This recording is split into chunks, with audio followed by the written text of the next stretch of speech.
Hi, Carl here for ProAV TV, and this is our pick of the top 5 reasons that our customers end up choosing the Panasonic EVA-1.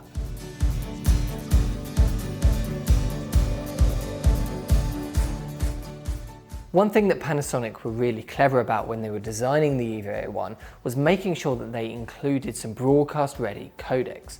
You get the choice between 150 megabit a second long-up recording or 400 megabits a second intra-frame coding in all-I codecs. So that's in 4K or in 1080p for either of them. But they also let you use the intra-frame recording in slow motion, which is really interesting. Most cameras record slow motion using long-op codecs. Here you can choose whether it's long-op or whether it's intra-frame.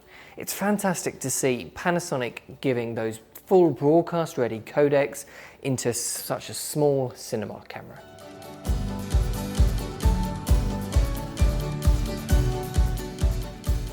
So the first thing that customers notice when they come into the showroom and pick up an EVA-1 for the first time is its size and weight. It's only 1.2 kilos for the body, which is surprisingly low. Panasonic have clearly taken great lengths to keep the weight down when they're designing this camera. And I think that really works. If you're going to be shooting handheld with it, either like this or on a shoulder rig, or maybe on a gimbal or a crane or a drone, something like that, this sort of weight is actually a really nice sweet spot. It's not so light that it's hard to stabilize and can give you shaky shots, and it's not so heavy that your arms get tired using it and you need really big expensive equipment to stabilize. This fits right in the middle. It's a perfect sort of weight for that sort of work.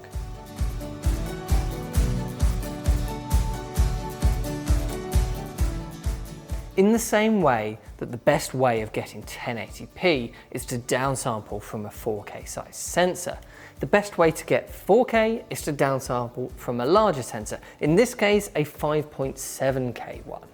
This actually sets the EVA-1 apart from a lot of its competition in the similar price bracket. Most of those have native 4K sensors to record 4K. This has a 5.7K sensor, so that 4K is downsampled, meaning it will be cleaner, sharper and less noisy in theory. The 5.7K downsampling is a big part of what makes the image from this camera so good.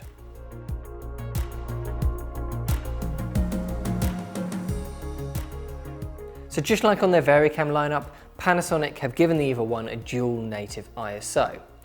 Every camera has a native ISO. It's basically the sweet spot in terms of ISO performance where the camera will capture the most dynamic range. With the dual native ISO, the EVA-1 has 2 of those sweet spots, one at 800 and one at 2500. So what this means is that you've got those 2 ISOs to choose from while still keeping the max dynamic range of the camera. It also gives you a slight edge when it comes to raising the ISO up higher, because it's starting from 2500 to raise up rather than starting from 800 like it would do if it had only 800 as its only native ISO. Because it's starting at 2500, you get slightly less grain, and more importantly, more noticeably, you get more dynamic range. So dual native ISO on the EVA-1 is a big plus.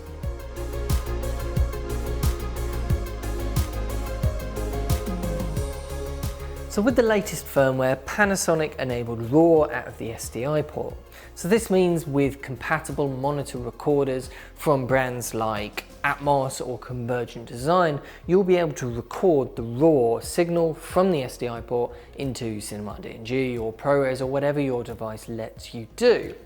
The camera is now going to be able to output 5.7K RAW, so that's the only way of getting 5.7K resolution from this camera, because you can't record that internally. Or if you drop down to 4K RAW, it'll be able to do up to 60 frames a second, and if you drop down to 2K RAW, you'll be able to do up to 240 frames a second. So you get some really good slow motion options as well. So this really should expand the potential of the EVA-1 and mean that you get a lot more options in post-production.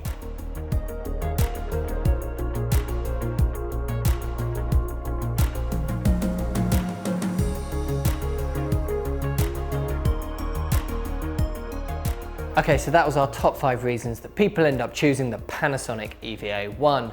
What do you think of the camera? Do you already own it? If you do, let us know the reasons that you chose it in the comment section down below. Or if you're thinking about picking one up yourself, email our sales team for any advice or leave a comment down below and I'll do my best to get back to you. Thanks for watching and I'll see you in the next one.